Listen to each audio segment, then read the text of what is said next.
ബേത്ലഹേം മിനിസ്ട്രീസിന്റെ ജീവന്റെ അപ്പം എന്ന ഈ പ്രോഗ്രാമിലേക്ക് നിങ്ങളെ ഓരോരുത്തരെയും സ്വാഗതം ചെയ്യുന്നു. സുപ്രസിദ്ധ വേദാധ്യാപകനും കൺവെൻഷൻ പ്രഭാഷകനുമായ പാസ്റ്റർ ഡോക്ടർ ഫിലിപ്പി തോമസ് ഇപ്പോൾ നിങ്ങളോട് ദൈവവചനത്തിൽ നിന്ന് ശുശ്രൂഷിക്കുന്നതാണ്. ഈ പ്രോഗ്രാം നിങ്ങളുടെ ഓരോരുത്തരുടെയും ജീവിതത്തിൽ ഏറ്റവും അനുഗ്രഹമായി തീരട്ടെ എന്ന് ആശംസിക്കുന്നു. ദൈവ തിരുനാമത്തിന് മഹത്വമുണ്ടാകുമാറാകട്ടെ. മാന്യ പ്രേക്ഷകർക്ക് കർത്താവായ യേശു ക്രിസ്തുവിൻ്റെ നിസ്തുല്യമായ നാമത്തിൽ എൻ്റെ വിനീതമായ സ്നേഹവും വന്ദനവും അറിയിക്കുന്നു. ഇന്ന് നമ്മൾ ചിന്തിക്കുന്നത് വളരെ സുപ്രധാനമായ ഒരു വിഷയം അപ്പോസ്തലനായ പൗലോസ് കൊരിന്ത്യ ലേഖനത്തിൽ പറഞ്ഞിട്ടുള്ളതാണ്. അവിടെ 3 കാര്യങ്ങൾ പറഞ്ഞിട്ടുണ്ട്. അതിൽ ഒരു ഭാഗമാണ് ഇന്ന് ചിന്തിക്കുന്നത്. ഇന്ന് നമ്മൾ ചിന്തിക്കുന്നത് വേറൊരാത്മാവ്.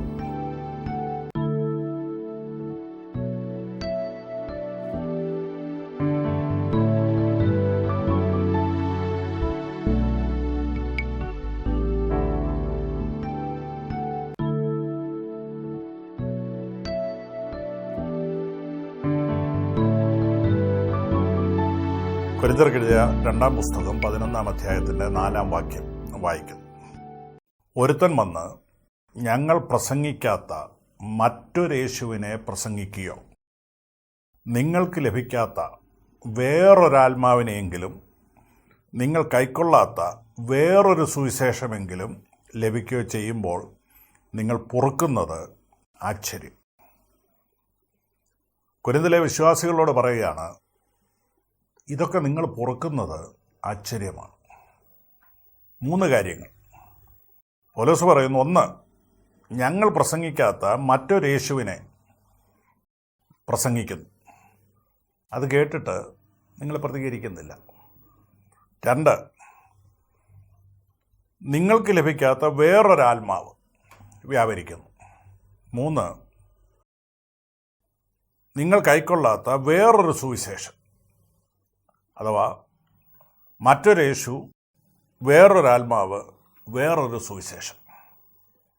പൗലോസ് ജീവനോടിരിക്കുന്ന കാലത്ത് തന്നെ നിർമ്മലമായ സുവിശേഷത്തിന് പകരം വേറൊരു സുവിശേഷം പ്രസംഗിക്കുന്ന ആളുകളുണ്ടായിരുന്നു. പൗലോസിൻ്റെ കാലത്ത് തന്നെ പരിശുദ്ധാത്മാവിന് പകരം വേറൊരാത്മാവ് അവിടെ വ്യാപരിക്കുന്നുണ്ടായിരുന്നു. പൗലോസ് പ്രസംഗിച്ച യേശുവിനെ അല്ലാതെ വേറൊരു യേശുവിനെയും ആ കാലത്ത് തന്നെ പ്രസംഗിക്കുന്നുണ്ടായിരുന്നു. അന്നത്തെ കാലത്തും ഉണ്ടായിരുന്നെന്ന് പറഞ്ഞാലും ഇന്ന് അത് ഏറ്റവും വർദ്ധിച്ചിരിക്കുന്ന ഒരു കാലത്ത് നമ്മൾ ജീവിക്കുന്നു. ഒരുപാട് പുതിയ പ്രസംഗകർ നമ്മൾ ഓരോ ദിവസവും കാണുന്നുണ്ട്. ടെലിവിഷനിലൂടെയും അല്ലാതെയും ഒക്കെ ഒരുപാട് നവീന ഉപദേശങ്ങൾ പ്രസംഗിക്കുന്ന ഉപദേഷ്ടാക്കന്മാരെ നമ്മൾ കാണുന്നുണ്ട്. ഉപദേഷ്ടാക്കന്മാർ പെരുകിക്കൊണ്ടിരിക്കുകയാണ്. വ്യാജ ഉപദേഷ്ടാക്കന്മാർ, കൾട്ടുകൾ അഥവാ ദുരുപദേശ സംഘടനകൾ, പ്രസ്ഥാനങ്ങൾ, സഭകൾ ഇവിടെ അനുദിനം വർദ്ധിച്ചുകൊണ്ടിരിക്കുകയാണ്. പൊതുവെ ആളുകൾ പറയുന്ന, വളരെ ലാഘവത്തോടെ പറയുന്നൊരു കാര്യമുണ്ട്. അവിടെയും ആത്മാവൊക്കെ വ്യാപരിക്കുന്നില്ലയോ? അവിടെ അത്ഭുതമൊക്കെ നടക്കുന്നില്ലയോ? ഉണ്ട്, വ്യാപരിക്കുന്നുണ്ട്. പക്ഷെ പൗലോസ് പറയുന്നു വേറൊരാത്മാവ്. എല്ലായിടത്തും വ്യാപരിക്കുന്നത് ഒരേ ആത്മാവല്ല. അവർ യേശുവിനെ അല്ലയോ പ്രസംഗിക്കുന്നത്? അത് യേശുവിനെ പ്രസംഗിക്കുന്നത്, പക്ഷെ അത് വേറൊരു യേശുവാണ്. അവർ സുവിശേഷമല്ലേ പറയുന്നത്? ആ സുവിശേഷമാണ്, പക്ഷെ അത് വേറൊരു സുവിശേഷമാണ്. ഇത് ജനങ്ങളെ തിരിച്ചറിയണം. അതിനെ ലാഘവ ബുദ്ധിയോടെ കാണാനല്ല ബൈബിൾ പഠിപ്പിക്കുന്നത്. അപ്പോസ്തലനായ യോഹന്നാൻ എഴുതിയ 2-ാം ലേഖനത്തിൻ്റെ 10-11 വാക്യങ്ങളിൽ ഇങ്ങനെയുള്ള ദുരുപദേഷ്ടാക്കന്മാരെക്കുറിച്ച് പറയുന്നു. അവനെ വീട്ടിൽ കൈക്കൊള്ളരുത്, അവനെ കുശലം പറയുകയും അരുത്. അവന് കുശലം പറയുന്നവർ അവൻ്റെ ദുഷ്പ്രവൃത്തികൾക്ക് കൂട്ടാളികൾ അല്ലയോ? അപ്പോൾ ദുരുപദേഷ്ടാക്കന്മാരെ നമ്മൾ ഒഴിഞ്ഞിരിക്കേണ്ടതാണ്. അവരെ നമ്മുടെ വീട്ടിൽ കൈക്കൊള്ളാൻ പാടില്ല. അവരോട് കുശലം പറയരുതെന്ന് പറഞ്ഞാൽ അവരുമായി ആവശ്യമില്ലാത്ത കൂട്ടുകെട്ട്, ഇണയില്ല പിണ കൂടാൻ പാടില്ല. അങ്ങനെയുള്ളവരുടെ യോഗങ്ങളിൽ പോകാൻ പാടില്ല. അങ്ങനെയുള്ളവരുടെ പ്രസംഗങ്ങൾ വീട്ടിലിരുന്ന് ടി വിയിലൂടെ കേൾക്കാനും പാടില്ല. അങ്ങനെ ചെയ്യുമ്പോൾ അവരിൽ വ്യാപരിക്കുന്ന ആത്മാവ് നമ്മളെ ദൈവത്തിൽ നിന്ന് അകറ്റുന്ന ഒരാത്മാവാണ്. പരിശുദ്ധാത്മാവിൻ്റെ ഒരു ഡ്യൂപ്ലിക്കേറ്റ് ആത്മാവ് ഇവിടെ വ്യാപരിക്കുന്നുണ്ട്. എപ്പോഴും ഒറിജിനൽ കറൻസിയും ഡ്യൂപ്ലിക്കേറ്റ് കറൻസിയും തമ്മിൽ വലിയ വ്യത്യാസമൊന്നുമില്ല. വളരെ സൂക്ഷ്മമായി നിരീക്ഷിച്ചാൽ മാത്രമേ വ്യത്യാസം കണ്ടുപിടിക്കാൻ പറ്റുകയുള്ളൂ. എൻ്റെ കയ്യിലൊരു കള്ളനോട്ട് കിട്ടിയാൽ എനിക്ക് തിരിച്ചറിയാൻ പറ്റുകയില്ല. പക്ഷേ ഒരു ബാങ്കിൽ ഒരു ജോലിക്കാരനെ കൊണ്ട് കൊടുത്താൽ അവർക്ക് കണ്ടുപിടിക്കാം. കാരണം അവർക്ക് അതിന് ട്രെയിനിങ് കിട്ടിയിട്ടുണ്ട്. സാധാരണക്കാരൻ്റെ കയ്യിൽ കള്ളനോട്ടും നല്ല നോട്ടും കിട്ടിയാൽ രണ്ടും ഒരുപോലെ ഇരിക്കും എന്ന് പറയുന്നത് പോലെയാണ് എല്ലായിടത്തും വ്യാപരിക്കുന്ന ആത്മാവ് പരിശുദ്ധാത്മാവാണെന്ന് സാധാരണക്കാർക്ക് തോന്നിപ്പോവും. എന്നാൽ ദൈവവചനം വ്യവസ്ഥാപിതമായി പഠിച്ചിട്ടുള്ളവർക്കും വിവേചന വരമുള്ളവർക്കും മനസ്സിലാകും ഇതേത് ആത്മാവാണെന്ന്. എല്ലായിടത്തും വ്യാപരിക്കുന്നത് പരിശുദ്ധാത്മാവല്ല, അതിൻ്റെ ഒരു ഡ്യൂപ്ലിക്കേറ്റ് ആത്മാവ് ഇവിടെ വ്യാപരിക്കുന്നുണ്ട്.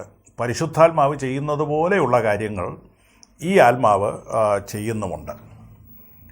ദൈവത്തിൻ്റെ പരിശുദ്ധാത്മാവ് എന്ന് നമ്മൾ പറയുമ്പോൾ ഹോളി സ്പിരിറ്റ്, ആ വാക്ക് തന്നെ പറയുന്നു ഇത് ഹോളിയാണ്, ഇത് പരിശുദ്ധ ആത്മാവാണ്. ഇത് എല്ലാവരിലും വ്യാപരിക്കുന്ന ആത്മാവ് അല്ല. യോഹന്നാൻ്റെ സുവിശേഷം 14-ാം അധ്യായം 16-ാം വാക്യത്തിൽ പരിശുദ്ധാത്മാവിനെ നമുക്ക് വാഗ്ദത്തം ചെയ്യുമ്പോൾ പറയുന്ന കാര്യങ്ങൾ ശ്രദ്ധിക്കുക. എന്തിനാണ് പരിശുദ്ധാത്മാവിനെ തന്നത്? ഒറിജിനൽ ആത്മാവും ഡ്യൂപ്ലിക്കേറ്റ് ആത്മാവും തമ്മിൽ അറിയണേ ആദ്യം ഒറിജിനൽ ആത്മാവിനെ പഠിക്കണമല്ലോ.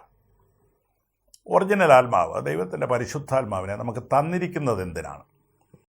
കർത്താവായ യേശു ക്രിസ്തു ഇതിനെക്കുറിച്ച് പറയുന്ന വാചകം യോഹന്നാൻ്റെ സുവിശേഷം 14-ാം അധ്യായത്തിൻ്റെ 16-ാം വാക്യത്തിൽ, അവൻ സത്യത്തിൻ്റെ ആത്മാവ് എന്ന മറ്റൊരു കാര്യസ്ഥനെ എന്നേക്കും നിങ്ങളോടുകൂടെ ഇരിക്കേണ്ടതിന് നിങ്ങൾക്ക് തരും. ലോകം അവനെ കാണുകയോ അറിയുകയോ ചെയ്യായികയാൽ അവനെ ലഭിപ്പാൻ കഴിയുകയില്ല. അഥവാ എല്ലാവർക്കും ലഭിക്കുന്നതല്ല പരിശുദ്ധാത്മാവ്.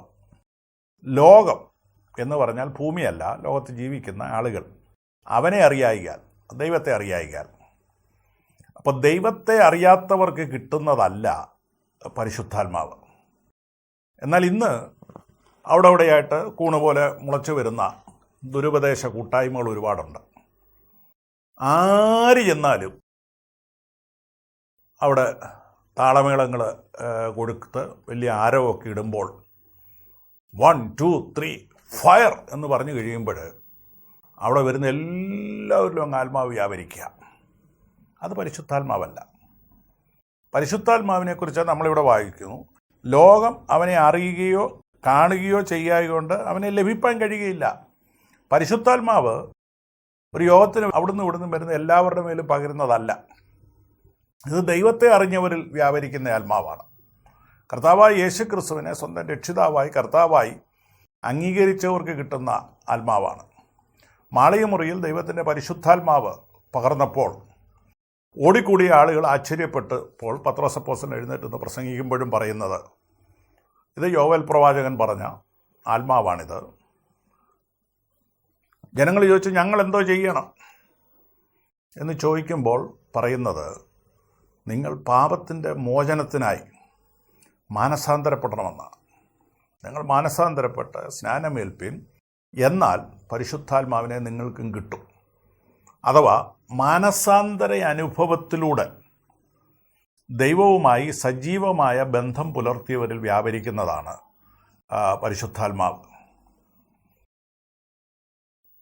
രാവിലെ അമ്പലത്തിൽ പോവും, 8 മണിയാകുമ്പം ഏതെങ്കിലും ഒരു പള്ളിയിൽ പോവും, 10 മണിയാകുമ്പോൾ ഈ ന്യൂ ജനറേഷൻ സഭകളിൽ വരും. അമ്പലത്തിൽ പോയി തിരി കൊളുത്തി, പള്ളിയിൽ പോയി മെഴുതിരി കത്തിച്ചു. അത് കഴിഞ്ഞ് 10 മണിയാകുമ്പോൾ ന്യൂ ജനറേഷൻ സഭയിൽ വരും. അവിടെ വരുമ്പോൾ അവിടെയും തീയ. അമ്പലത്തിൽ ചെന്ന് തീ കത്തിച്ചു, പള്ളിയിൽ പോയും തീ കത്തിച്ചു, ഇവിടെയും വന്നങ്ങ് തീ കത്തിക്കുക. വരുന്ന എല്ലാവരും വ്യാപരിക്കുന്ന ഒരാത്മാവ്, അത് ദൈവത്തിൻ്റെ പരിശുദ്ധാത്മാവല്ല. രണ്ടാമത് ഈ വാക്യത്തിൽ പറയുന്നു, അവൻ സത്യത്തിൻ്റെ ആത്മാവെന്ന മറ്റൊരു കാര്യസ്ഥനെ എന്നേക്കും നിങ്ങളോടുകൂടെ ഇരിക്കേണ്ടതിന് നിങ്ങൾക്ക് തരും. അപ്പോൾ ദൈവത്തിൻ്റെ പരിശുദ്ധാത്മാവിനെ ഒരാളിൽ പകരുന്നത് എപ്പോഴും അത് കൂടെ ഇരിക്കേണ്ടതിന് വേണ്ടിയാണ്. മറ്റൊരു കാര്യസ്ഥനെ അഥവാ ഒരു സഹായകനെ തരുമെന്നാണ് പറഞ്ഞത്, ഒരാശ്വാസകനെ തരുമെന്നാണ് പറഞ്ഞത്, ഒരു ഹെൽപ്പറെ തരുമെന്നാണ് പറഞ്ഞത്. അഥവാ കർത്താവായ യേശുക്രിസ്തു ഭൂമിയിലായിരുന്നപ്പോൾ ശിഷ്യന്മാരോടുകൂടെ എപ്പോഴും ഉണ്ടായിരുന്നു. അപ്പോൾ യേശുക്രിസ്തു ഇവിടുന്ന് പോയി കഴിഞ്ഞാൽ ഞങ്ങൾക്കാര് ഉണ്ട് എന്നുള്ള ചോദ്യത്തിൻ്റെ മറുപടിയായിട്ടാണ് ഈ പറയുന്നത്, ഞാൻ പോയാൽ പകരം വേറൊരാളിനെ തരാം. ഞാൻ നിങ്ങളോടുകൂടെ ഇരുന്നത് പോലെ നിങ്ങളോടുകൂടെ എപ്പോഴും ഇരിക്കേണ്ടതിന് തരുന്നതാണ് പരിശുദ്ധാത്മാവ്. അഥവാ ഈ പരിശുദ്ധാത്മാവ് സ്വിച്ച് ഓണാക്കുമ്പം വരികയും സ്വിച്ച് ഓഫ് ചെയ്യുമ്പം പോവുകയും ചെയ്യുന്നതല്ല പരിശുദ്ധാത്മാവ്. ഡ്രം ആഞ്ഞടിക്കുമ്പം വരും, ഡ്രം നിർത്തുമ്പം പോകും. ഓർഗൻ വായിക്കുമ്പം വരും, ഓർഗൻ നിർത്തുമ്പം പോകും. അത് പരിശുദ്ധാത്മാവല്ല. ഒച്ച വെക്കുമ്പം വരും, ഒച്ച തീരുമ്പം പോകും. അത് പരിശുദ്ധാത്മാവല്ല. പരിശുദ്ധാത്മാവ് എന്നേക്കും നമ്മളോട് കൂടെ വന്നും പോയി നിൽക്കുന്നതല്ല പരിശുദ്ധാത്മാവ്. ആത്മസ്നാനം പ്രാപിച്ച ഒരാളിൽ, അത് പള്ളിയിലിരുന്നാലും വീട്ടിലിരുന്നാലും, ദൈവത്തിൻ്റെ പരിശുദ്ധാത്മാവ് അവനോട് കൂടെയുണ്ട്. എപ്പോഴും കൂടെ ഇരുന്ന് അവനെ സഹായിക്കാനാണ് ആത്മാവ്. അതൊരു പ്രത്യേക സ്ഥലത്ത് ചെന്ന് പ്രത്യേക ശബ്ദം കേൾക്കുമ്പോൾ ഇറങ്ങി വരുന്നതല്ല ദൈവത്തിൻ്റെ പരിശുദ്ധാത്മാവ്. അത് ഡ്യൂപ്ലിക്കേറ്റ് ആത്മാവാണ്. രണ്ടാമത് യോഹന്നാന്റെ സുവിശേഷം 16-ാം അധ്യായത്തിൻ്റെ 8-ാം വാക്യത്തിൽ പറയുന്നു, എന്തിനാ പരിശുദ്ധാത്മാവ് വരുന്നത്? അവൻ വന്ന് പാപത്തെക്കുറിച്ചും നീതിയെക്കുറിച്ചും വരുവാനുള്ള ന്യായവിധിയെക്കുറിച്ചും ലോകത്തിന് ബോധ്യപ്പെടുത്തും. ഭൂമിക്കല്ല, ലോകത്ത് ജീവിക്കുന്ന ആളുകൾ. അപ്പോൾ ഈ പരിശുദ്ധാത്മാവ് വന്നത്, അതിൽ നമ്മിൽ വസിക്കുന്നത് പാപബോധം ഉണ്ടാക്കാനൂടാണ്. എന്നാൽ ഇന്ന് പലർക്കും പരിശുദ്ധാത്മാവ് വന്നതുപോലെ ഏതോ ആത്മാവ് അവരിൽ വരുന്നുണ്ട്, ഇളകുന്നുണ്ട്, കൊട്ടുന്നുണ്ട്, പാടുന്നുണ്ട്, നൃത്തം ചെയ്യുന്നുണ്ട്. പക്ഷേ പാപം ചെയ്യുന്നതിന് ഒരു മടിയുമില്ല, ഒരു പാപബോധവുമില്ല. പാപം ചെയ്യാൻ ലൈസൻസ് കൊടുത്തു വിടുന്ന ഒരു ക്ലബ്ബുകളാണ് ഇന്നത്തെ പല ന്യൂ ജനറേഷൻ സഭകളും.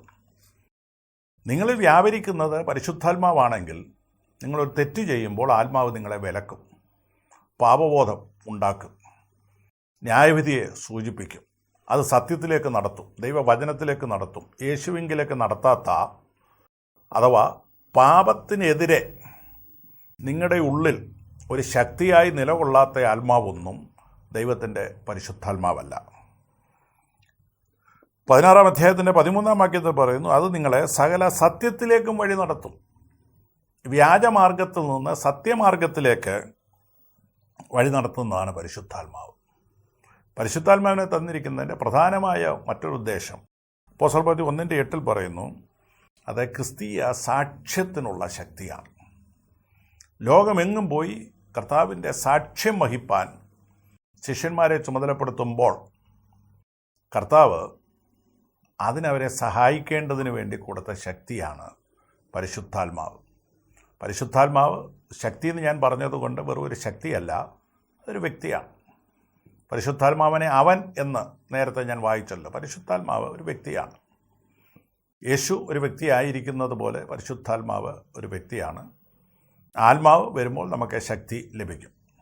അഥവാ എന്നേക്കും നമ്മളോട് കൂടെ ഇരുന്ന് നമ്മെ ആശ്വസിപ്പിക്കുവാനും പാപബോധം വരുത്തുവാനും യേശുവിലേക്ക്, വചനത്തിലേക്ക് നമ്മളെ നയിക്കുവാനും സുവിശേഷീകരണത്തിനുള്ള, സാക്ഷ്യത്തിനുള്ള ശക്തി പകരാനുമാണ് ദൈവത്തിൻ്റെ പരിശുദ്ധാത്മാവിനെ നമുക്ക് തന്നിട്ടുള്ളത്. അതുകൂടാതെ പരിശുദ്ധാത്മാവ് നമുക്ക് കൃപാവരങ്ങളെ തനിക്ക് ബോധിച്ചതുപോലെ നമുക്ക് വീതിച്ചു തരും. ഇതിനാണ് പരിശുദ്ധാത്മാവിനെ തന്നത്. ഈ അടുത്ത കാലത്ത് ഒരാൾ പറയുന്നത് കേട്ടു, പരിശുദ്ധാത്മാവ് നിങ്ങളുടെ മേൽ വരുമ്പോൾ വീസ വരും, പരിശുദ്ധാത്മാവ് നിങ്ങളുടെ മേൽ വരുമ്പോൾ പണം വരും. ഇതിനൊന്നുമല്ല പരിശുദ്ധാത്മാവിനെ തന്നു. പരിശുദ്ധാത്മാവ് വരുമ്പോൾ പണം വരുമെങ്കിൽ പൗലോസ് പറയത്തില്ലായിരുന്നല്ലോ, ഞാൻ പലവട്ടം പട്ടിണി കിടന്നു, പലവട്ടം ബുദ്ധിമുട്ട് അനുഭവിച്ചതെന്താ? അവർക്ക് ആത്മാവില്ലാഞ്ഞാണോ? അവർക്കൊക്കെ പരിശുദ്ധാത്മാവ് ഉണ്ടായിരുന്നു. പരിശുദ്ധാത്മാവ് അവരുടെ മേൽ വന്നെങ്കിലും പണമൊന്നും വന്നില്ല. പരിശുദ്ധാത്മാവ് പണസമ്പാദനത്തിന് വേണ്ടിയല്ല വരുന്നത്, വീസ കൊണ്ടുവരാൻ വരുന്നതല്ല. ഇവിടെ ഗൾഫിലും അമേരിക്കയിലും പോയിട്ടുള്ള ആളുകളെല്ലാം പരിശുദ്ധാത്മാവ് പ്രാപിച്ചിട്ട് പോയതല്ലല്ലോ.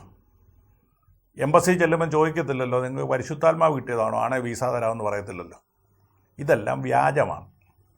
പരിശുദ്ധാത്മാവിനെ നിന്ദിക്കുകയാണ് ഈ പ്രസ്താവനകളെല്ലാം. ദൈവത്തിൻ്റെ പരിശുദ്ധാത്മാവിനെ ദൈവം നൽകിയിട്ടുള്ളത് കർത്താവായ യേശുക്രിസ്തുവിനെ സ്വന്തം രക്ഷിതാവും കർത്താവുമായി അംഗീകരിച്ച് മാനസാന്തരപ്പെട്ട ആളുകൾക്കാണ് പരിശുദ്ധാത്മാവിനെ തരുന്നത്. അത് അവരുടെ ഉള്ളിൽ വസിച്ച് അവരെ ആശ്വസിപ്പിക്കുന്നു, അവരെ സത്യത്തിലേക്ക് നടത്തുന്നു, പാപബോധം ഉണ്ടാക്കുന്നു, സാക്ഷ്യത്തിനുള്ള ശക്തി കൊടുക്കുന്നു, സത്യമാർഗത്തിലേക്ക് നയിക്കാൻ വേണ്ടി നടന്നിട്ടുള്ളതാണ് ദൈവത്തിൻ്റെ പരിശുദ്ധാത്മാവ്. അത് 1, 2, 3 ഫയർ വരുമ്പോൾ വ്യാപരിക്കുന്ന ആത്മാവല്ല, ദൈവത്തിൻ്റെ പരിശുദ്ധാത്മാവ്. ഇനി എഫേസ്യ ലേഖനം 1-ാം അധ്യായത്തിൻ്റെ 19-ാം വാക്യത്തിൽ പരിശുദ്ധാത്മാവിനെക്കുറിച്ച് പറഞ്ഞിട്ടുള്ളൊരു പ്രസ്താവന, വിശ്വസിക്കുന്ന നമുക്ക് വേണ്ടി വ്യാപരിക്കുന്ന അവൻ്റെ അളവറ്റ ശക്തിയുടെ വലുപ്പം എന്നാണ് പറഞ്ഞിരുന്നത്. പരിശുദ്ധാത്മാവിൻ്റെ ശക്തിയെക്കുറിച്ച് പറയുന്നത് അത് അളവില്ലാത്ത ശക്തിയാണ്. എന്നാൽ ആരിലാണ് ഇത് വ്യാപരിക്കുന്നത്? വിശ്വസിക്കുന്ന നമുക്ക് വേണ്ടി വ്യാപരിക്കുന്ന, അഥവാ എഫെസോസിലുള്ള വിശ്വാസികളോടാണ് പൗലോസ് പറയുന്നത്, ഇത് നമുക്ക് വേണ്ടി വ്യാപരിക്കുന്നത്, വിശ്വാസികളിൽ വ്യാപരിക്കുന്നതാണ്. ഞാൻ നേരത്തെ പറഞ്ഞതുപോലെ രാവിലെ അമ്പലത്തിൽ പോയി വിളക്ക് കത്തിച്ച് 8 മണിക്ക് കുരിശും മൂട്ടി പോയി മെഴുതിരിയും കത്തിച്ചേച്ച് 10 മണിയാകുമ്പോൾ വന്ന് കയറുന്നവരിൽ വ്യാപരിക്കുന്നതല്ല ഈ പരിശുദ്ധാത്മാവ്. ഇത് വിശ്വാസികളിൽ വ്യാപരിക്കുന്നതാണ്, രക്ഷിക്കപ്പെട്ടവരിൽ വ്യാപരിക്കുന്നതാണ് പരിശുദ്ധാത്മാവ്. 1-ാം അധ്യായത്തിൽ വിശ്വസിക്കുന്നവരിൽ വ്യാപരിക്കുന്ന ആത്മാവെന്ന് പറയുമ്പോൾ ശ്രദ്ധിക്കുക, 2-ാം അധ്യായത്തിലും വ്യാപരിക്കുന്ന വേറൊരു ആത്മാവിനെക്കുറിച്ച് പറയുന്നുണ്ട്.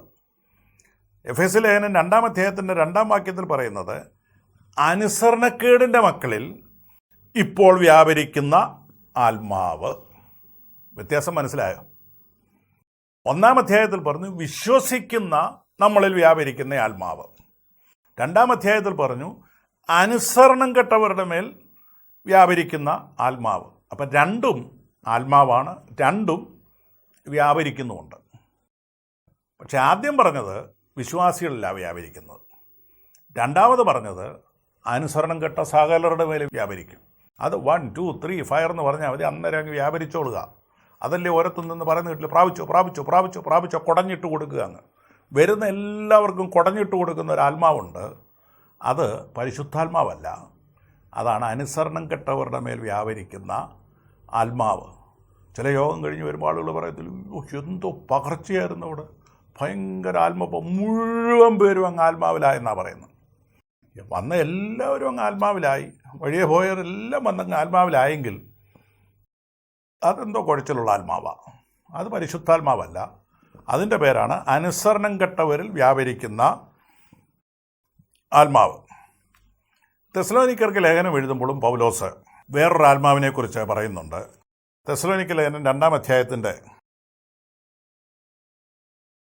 കർത്താവിൻ്റെ നാൾ അടുത്തിരിക്കുന്നെന്ന് വെച്ച് നിങ്ങൾ വല്ല ആത്മാവിനാലോ വചനത്താലോ ഞങ്ങൾ എഴുതിയെന്ന ഭാവത്തിലുള്ള ലേഖനത്താലോ സുബോധം വിട്ട് വേഗത്തിൽ ഇളകുകയും ഞെട്ടിപ്പോവുകയും അരുത്. അവിടെ പറയുന്നത് വല്ല ആത്മാവ്, വല്ല വചനവും. ഇന്ന് പലയിടത്തും വ്യാപരിക്കുന്ന ആത്മാവ് ഇതാ, വല്ല ആത്മാവ്. പരിശുദ്ധാത്മാവിൽ ഏതോ ഒരു ആത്മാവ് വ്യാപരിക്കുകയാണ്. കേൾക്കുന്ന വചനവും ദൈവവചനമല്ല.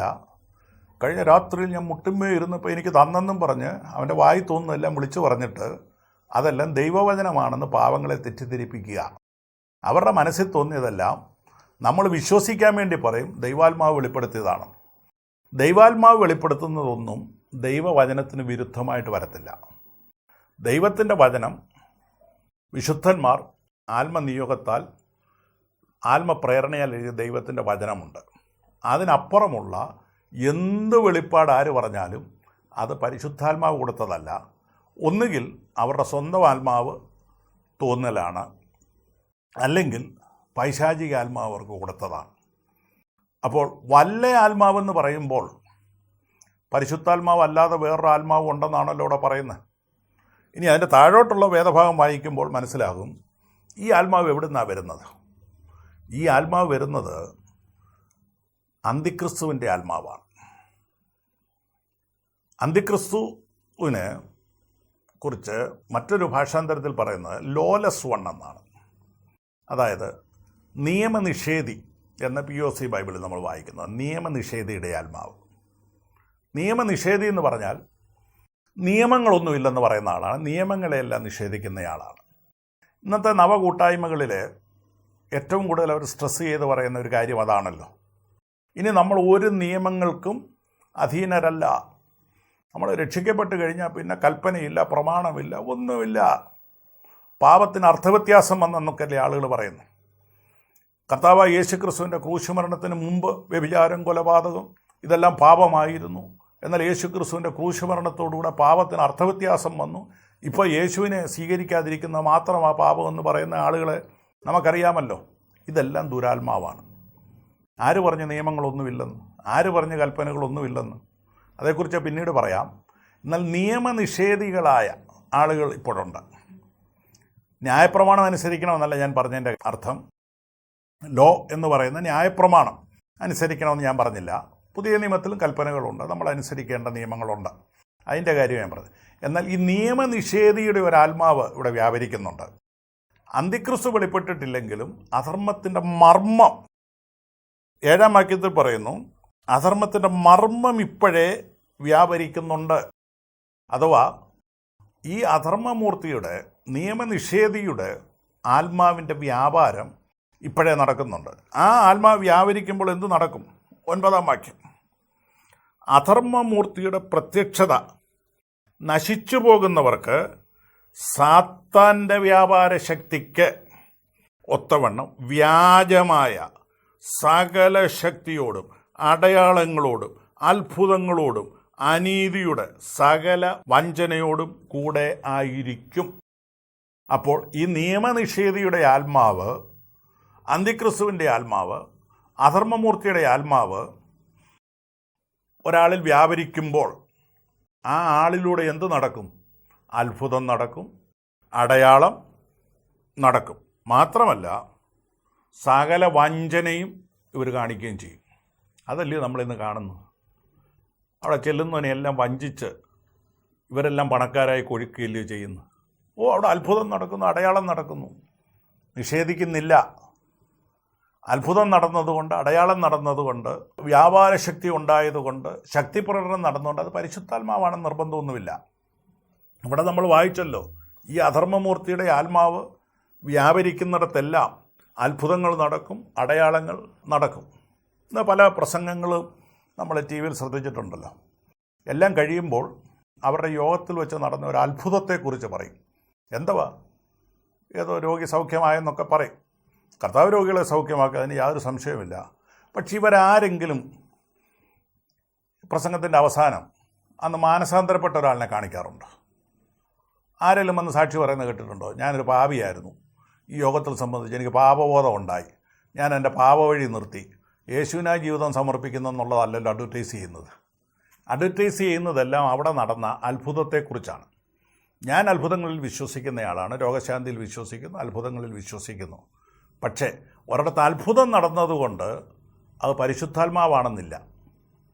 പരിശുദ്ധാത്മാവിൻ്റെ ഡ്യൂപ്ലിക്കേറ്റ് ആത്മാവ്, വ്യാജ ആത്മാവ് വ്യാപരിക്കുന്നിടത്തും, നേരത്തെ പറഞ്ഞ പോലെ അനുസരണം കെട്ടവരുടെ മേൽ വ്യാപരിക്കുന്ന ആത്മാവ്, നിയമനിഷേധിയുടെ ആത്മാവ് വ്യാപരിക്കുന്നിടത്തും അത്ഭുതം നടക്കും, അടയാളം നടക്കും.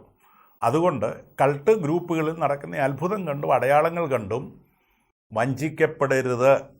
ഈ ആത്മാവ് വ്യാപരിക്കുന്നിടത്ത് വഞ്ചനയുമുണ്ട്. ഭൂതഗ്രസ്തനായ മനുഷ്യൻ, ചങ്ങല പൊട്ടിക്കുന്ന ആ മനുഷ്യൻ, ഗദരദേശത്തെ ഭൂതം ബാധിച്ച മനുഷ്യനെക്കുറിച്ച് 5-ാം അധ്യായത്തിൻ്റെ 6-ാം വാക്യത്തിൽ വായിക്കുന്നു. അവൻ യേശുവിനെ ദൂരത്തു നിന്ന് കണ്ടിട്ട് ഓടിച്ചെന്നവനെ നമസ്കരിച്ചു.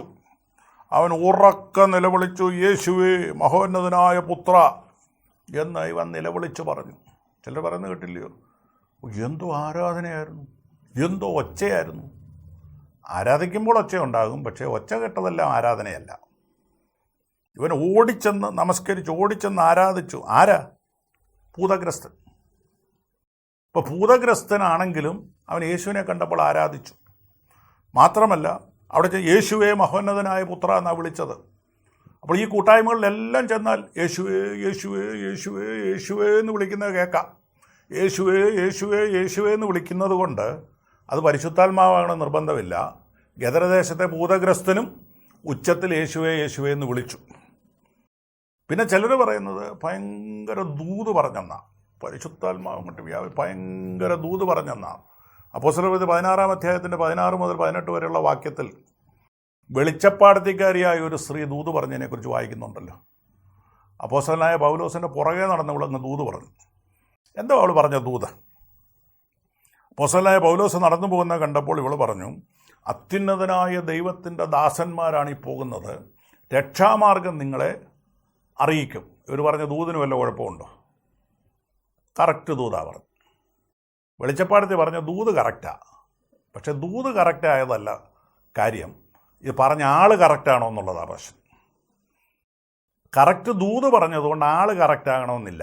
വെളിച്ചപ്പാടത്തിക്കാരി സ്ത്രീയും കറക്റ്റ് ദൂതാ പറഞ്ഞത്. അതുകൊണ്ട് എവിടെയെങ്കിലും ചെന്ന് കറക്റ്റ് ദൂത് കേട്ടതുകൊണ്ട് അത് പരിശുദ്ധാത്മാവാകണം നിർബന്ധമില്ല. പൗലോസ് ഈ ദൂത് കേട്ടപ്പോൾ അവരിലുള്ള അശുദ്ധാത്മാവിനെ ശാസിക്കുക ചെയ്തത്. മറ്റൊരു കാര്യം, ചിലയിടത്തൊക്കെ ചെല്ലുമ്പം കാണാം എല്ലാവരും അങ്ങ് പെട്ടെന്ന് വീഴുക. ആത്മാവ് വ്യാപരിച്ച് മുഴുവൻ പേരും കൂടെ പെട്ടെന്ന് വീഴുക, താഴെ വീഴുന്നു, നൊരയ്ക്കുന്നു, പതയ്ക്കുന്നു, പെട്ടയ്ക്കുന്നു. ഇതെല്ലാം കണ്ടു കഴിയുമ്പോൾ ആളുടെ ഒരു ഭയങ്കര ആത്മവ്യാപാരമാണെന്നാണ്. ആരായി പെടത്തുന്നത്? ആരായി നൊരപ്പിക്കുന്നത്? ആരായി പെടപ്പിക്കുന്നത്? ലൂക്കോസിൻ്റെ സുവിശേഷം 9-ാം അധ്യായം 37 മുതൽ 42 വരെയുള്ള വാക്യങ്ങളിൽ ചന്ദ്രരോഗം ബാധിച്ച ഒരുത്തനെ യേശുവിൻ്റെ അടുക്ക് സൗഖ്യമാക്കാനായിട്ട് കൊണ്ടുചെല്ലുന്നു. യേശുവിൻ്റെ അടുക്കൽ സൗഖ്യമാക്കാൻ കൊണ്ടുവന്ന് അവനെ ആ ശിഷ്യന്മാർ നോക്കിയിട്ട് സൗഖ്യമാക്കാൻ പറ്റാത്ത ഒരാളിനെ, അവൻ്റെ രോഗത്തെക്കുറിച്ച് പറയുന്നത് ഇങ്ങനെയാണ്. 39 ഒരാത്മാവ് അവനെ പിടിച്ചിട്ട് അവൻ പൊടുന്നനവെ നിലവിളിക്കുന്നു. ഒരാത്മാവ് ബാധിച്ചതാ. അപ്പോൾ അങ്ങോട്ട് യോഗത്തിന് പൊടുന്നനവെ നിലവിളിച്ചതുകൊണ്ട് പരിശുദ്ധാത്മാവാകണമെന്ന് നിർബന്ധമില്ല. ഒരാത്മാവ് അവനെ പിടിച്ചിട്ട് അവൻ പൊടുന്നനവെ നിലവിളിക്കുന്നു, അതവനെ നുരപ്പിച്ച് പെടപ്പിക്കുന്നു. അപ്പോൾ ഈ പെടയൽ കണ്ടതുകൊണ്ടോ ആരാധന കണ്ടതുകൊണ്ടോ ഒന്നും അത് പരിശുദ്ധാത്മാവാണെന്ന് നിർബന്ധമൊന്നുമില്ല. ദൈവത്തിൻ്റെ പരിശുദ്ധാത്മാവിന് ബദലായി ഇന്നത്തെ കൾട്ട് ഗ്രൂപ്പുകളിൽ വ്യാപരിക്കുന്ന ആത്മവ്യാപാരം കണ്ട്, അല്ലെ പ്രവചനം കണ്ട്, വീഴ്ച കണ്ട്, പെടയൽ കണ്ട്, ദൂത് കേട്ട്, അത്ഭുതം കണ്ട്, അടയാളം കണ്ട്, അതെല്ലാം പരിശുദ്ധാത്മാവാണെന്ന് തെറ്റിദ്ധരിക്കരുത്. പരിശുദ്ധാത്മാവിനാലും അത്ഭുതങ്ങൾ, അടയാളങ്ങൾ നടക്കുന്നുണ്ട്, ഇന്നും നടക്കുന്നുണ്ട്. എന്നാൽ പരിശുദ്ധാത്മാവ് ആരിലാണ് വ്യാപരിക്കുന്നത്? വിശ്വാസികളിലാണ് വ്യാപരിക്കുന്നത്. കർത്താവായി യേശുക്രിസ്തുവിനെ സ്വന്തം രക്ഷിതാവായി കർത്താവായി അംഗീകരിച്ച് മാനസാന്തരപ്പെട്ട് വിശുദ്ധ ജീവിതം ചെയ്യുന്നവരിൽ വ്യാപരിക്കുന്ന പരിശുദ്ധാത്മാവിൻ്റെ ഡ്യൂപ്ലിക്കേറ്റ് ആത്മാവിനെ തിരിച്ചറിയണം. ഇന്ന് കൂണുപോലെ മുളച്ചു വരുന്ന നവീന സഭകളിൽ, കൾട്ട് ഗ്രൂപ്പുകളിൽ പോയി വഞ്ചിക്കപ്പെടുന്ന പ്രിയമുള്ളവർ ദയവ് ചെയ്ത് ഇതിനെ തിരിച്ചറിഞ്ഞ് സത്യത്തിലേക്ക് മടങ്ങി വരുവാൻ ദൈവം നിങ്ങളെ സഹായിക്കട്ടെ എന്ന് പ്രാർത്ഥിക്കുന്നു. പ്രിയപിതാവേ, ഞങ്ങളങ്ങയെ സ്തുതിക്കുന്നു, സ്തോത്രം ചെയ്യുന്നു. അങ്ങയുടെ പുത്രനെ ഞങ്ങൾക്ക് തന്നതിനായിട്ട് സ്തോത്രം. ഞങ്ങളോടുകൂടെ എന്നേക്കും ഇരിക്കേണ്ടതിന് അങ്ങയുടെ പരിശുദ്ധാത്മാവിനെ ഞങ്ങൾക്ക് തന്നതിനായിട്ടും സ്തോത്രം. എന്നാൽ ഈ നാളുകളിലൂടെ വ്യാപരിക്കുന്ന വ്യാജ ആത്മാവിനെ തിരിച്ചറിയുവാനും ആ വഞ്ചനയിൽ നിന്ന് രക്ഷപ്രാപിപ്പാനും ജനത്തെ അവിടുന്ന് സഹായിക്കണം. യേശുവിൻ്റെ നാമത്തിൽ അപേക്ഷിക്കുന്നു, ദയതോന്നി കേൾക്കുമാറാകണം. ഈ പ്രോഗ്രാമിനെ കുറിച്ചുള്ള നിങ്ങളുടെ നിർദ്ദേശങ്ങളും അഭിപ്രായങ്ങളും പ്രാർത്ഥന വിഷയങ്ങളും ഞങ്ങളെ അറിയിച്ചാലും. ഞങ്ങളുടെ വിലാസം: pastor doctor Philip Thomas, Bethlehem ministries, Thamalakkal PO, Haripad 690549. Phone 0479 241 9821 960 552 1715.